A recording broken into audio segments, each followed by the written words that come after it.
All right. Good morning. Good morning. It's Monday. It is Monday, and it's breakfast with Beefcake. We're calling it episode one. Yeah, technically. We did I guess we did episode 0 already. Yeah. So this is episode 1.2 is what we'll call it. Okay. 1.2. I, I hope we don't confuse the listeners.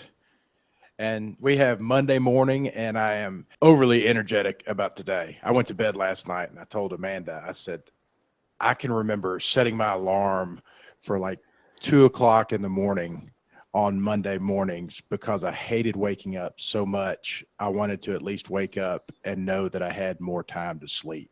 So I'd set it for like 2 o'clock, and then I'd Yeah, set it you know again what? for like 3 o'clock. And that is a god awful feeling. And there's so many people living like that and feeling like that when they wake up this morning, and I hate it. I had set my alarm for 5 a.m. on Saturday. Yeah, no, Sunday. Sunday, my watch was still set. So my watch went off at 5 o'clock and I woke up and I was like, oh no, what am I supposed to be doing? Like, I was like, I set my alarm 5 o'clock, but I can't remember why I'm getting up at 5 o'clock. But I I know was I'm like, supposed to oh be well. up and doing something. I got to get up and Right. do something. Well, I've got so many things that I look forward to, and that's nice. Even as early as like 2 years ago, I can remember I felt better. I wasn't near as depressed as I had been in the past, but I didn't have any real drive or gumption or motivation to do much of anything. I would go to work, I would pick up the kids, and I was excited to see them, but I didn't really want to move forward in anything. Today, when I wake up, of course, I'm just dying to come do this because I love doing the podcast. I love learning how to do it and getting better at doing it. And I realize that that's a process. And I get to go to work where I enjoy my job. I enjoy working. I get to blog. I'm loving blogging. Tonight, Amanda and I are going to sign language. I'm loving learning sign language. I have the kids. I mean, I just have so many good things in my life that I guess I always had. I just didn't have the drive and the desire to do them. And now I have that. And I don't want to lose it. Right on. That's awesome. So, with that comes a degree of obnoxiousness because no one wants to see someone too overly energetic on Monday morning. So, you get to bear the brunt of that. Congratulations. I'm a morning person, so it doesn't bother me at all. Well, today we're going to talk about the blog post that's going out. I think I have it set for 6 o'clock a.m., maybe 7.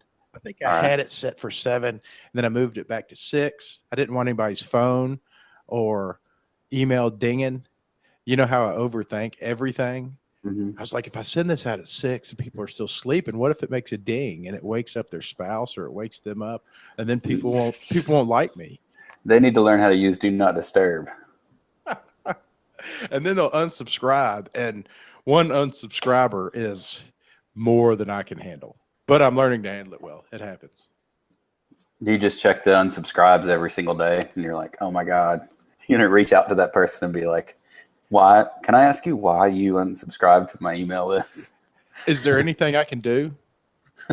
You want me to come mow your yard? You implied that I would check it once a day. Check it like a dozen times a day. Just on constant refresh, and then the circle's going. I'm like, hurry up, hurry up.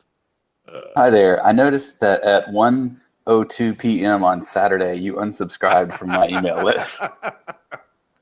Can we get And this, together? this was, Can I buy you a can I cup of buy you coffee? lunch?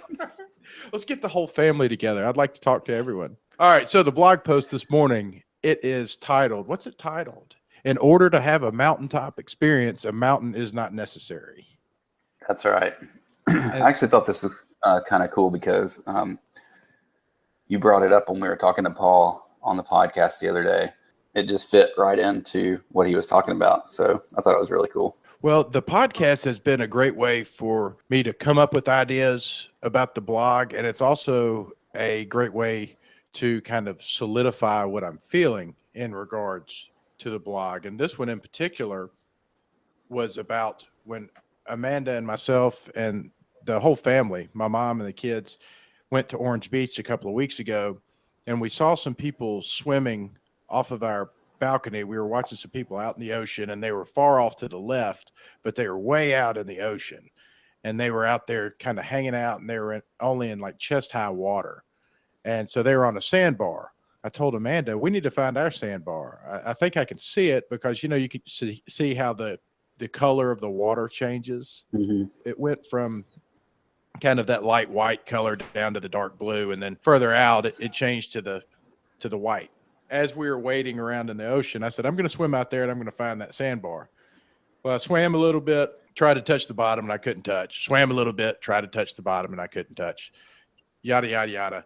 And before I knew it, I looked back, and I was a long ways from the from the shore, like a eerie distance from the shore. And I wasn't that far out, but it was far enough for me to think, ooh, what if I catch a cramp? Or what if I get eaten by a shark? Or what if I get wrapped up by some manta ray?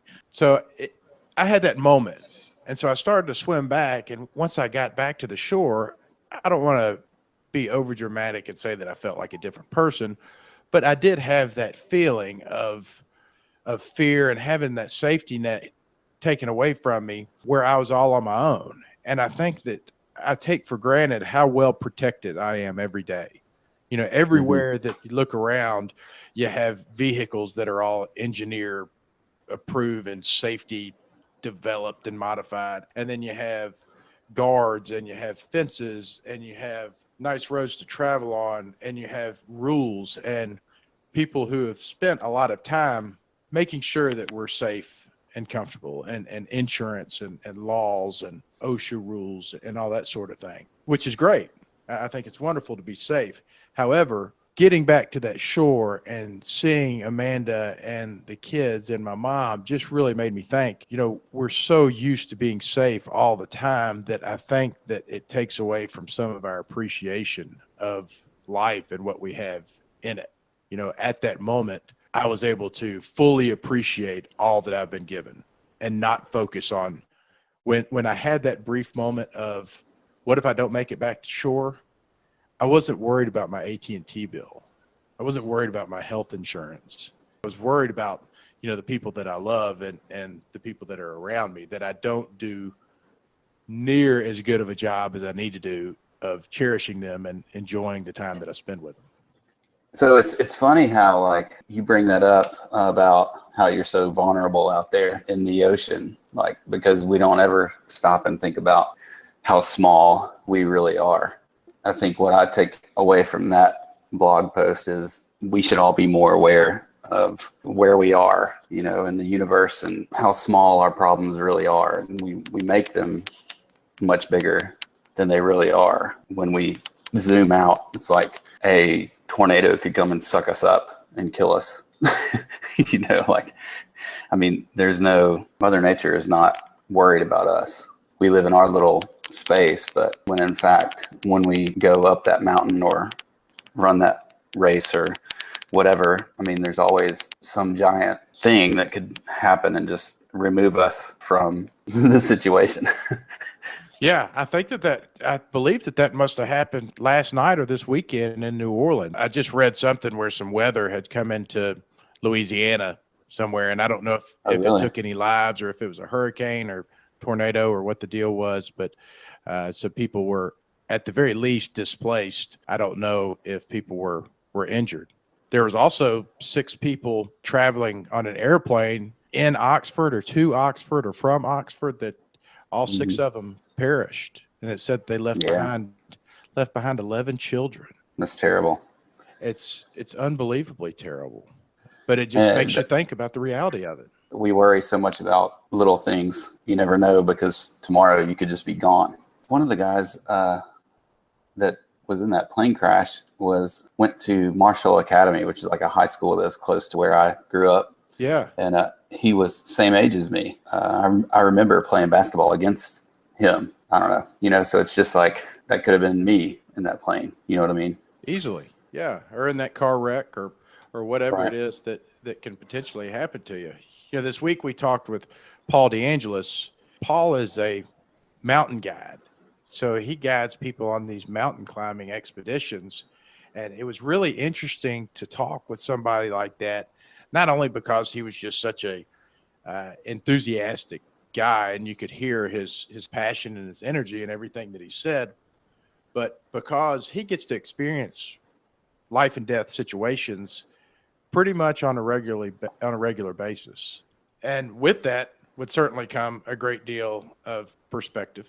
It was interesting because what I heard him saying was that it's not necessary to have that life and death experience. It's not necessary to have these huge life changing events when you have the option to change your life at any time. You can simply become more aware of what's going on and find a greater appreciation for what you have. That it's not the events as much as it is the awareness. However, a lot of times the events are necessary in order to provide that awareness. Right, because nobody takes the time to sit down and reflect and think about becoming aware of their situation, you know? Yeah, and why would you? I mean, we're so busy, and we're so busy getting wrapped up in all of our little problems in our day-to-day lives. And I understand that. Some people can just say, you know what? I want to change that. I want a better life. I'm going to quit worrying about this or that. I'm going to get rid of this or that. I'm going to cut these things out of my life. I'm going to add these things into my life, and because I want better. And then there's people like me who have to get kicked in the teeth. You know, I had to go through an experience, and I had to take a bad situation and make it worse and worse and worse long before I was ever able to take that situation and use it for the better. But whatever situation you're going through, that's an opportunity. You know, that bill that you're worried about, or that car that won't start, that test that didn't get passed, all those things are real opportunities to step back, take a look, and say, that's just not that big of a deal. Yeah, but you have to teach yourself that to start being aware of that opportunity versus the inconvenience. And that's the beauty of it. Yeah, that's my point, is you can practice that. It's something that you can get better at doing. You know, this is a choice. This is something that I can practice, and I have to practice it all the time. I mean, within 10 minutes of getting off this, right now, I'm feeling all this great energy, and I'm psyched up because it's Monday morning. I'm doing what I love doing. And then in 10 minutes, I'll go inside, and the kids will be running around, and they're going to be needing their other sock and asking questions, and I'll get all wrapped up and frustrated. So I have to practice that. I have to practice remembering that, you know, it's great to have kids that need that other sock. It's great to have these little problems that I have in my life and view them as opportunities, because if they weren't around to need that sock, and if I wasn't needed, my life would be very much different. Man, right on. I want to continue to practice to remember those things in my daily life every day, because it's hard to do, but that is available. That's an option that's available to me. Man, I don't think there's a better lesson that anybody could hear on a Monday morning than that. I'm glad to be learning it. I don't learn it well, or it doesn't come to me easily, but I think with the right people around me and the right mindset, we'll all continue to get a little bit better. For sure. I had a great experience this weekend at the Elvis 5K, and it has inspired me to write a blog that I am so excited about. I can't even tell you. And I'm only one word into it. You got passed by the Elvis? I got passed by an Elvis impersonator that was wearing a jumpsuit, rhinestones, a wig, sideburns, and had Cuban heeled boots. Like he for real was like ready to perform. He was running pretty fast too, I guess. Well, he's running fast enough to pass me. He was sitting saying a great deal, but I mean, he blew past me. I could hear him. He sounded like deer or something was clanging on his hooves were hitting on the pavement. And then I look over and I'm like, holy mackerel. This guy was sweating, unbelievable kind of sweating. The whole experience just had me, the whole deal, what had me inspired, what had me motivated. The only thing that I have thought about since that race is just Elvis. I mean, holy mackerel, Elvis. And so we're going to talk about him tomorrow or Wednesday or whenever we get back on here. I think he's got a few qualities that we could stand to practice. Were there a lot of people there?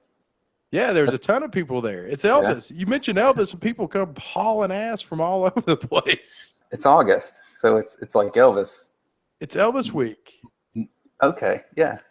Is it My as dad takes the entire week off work and just sits out there like a homeless bum, only he has a home to go home to, and he watches these people worship Elvis, while he's worshiping him. we should go down there. We should. We should take our cameras and go down there.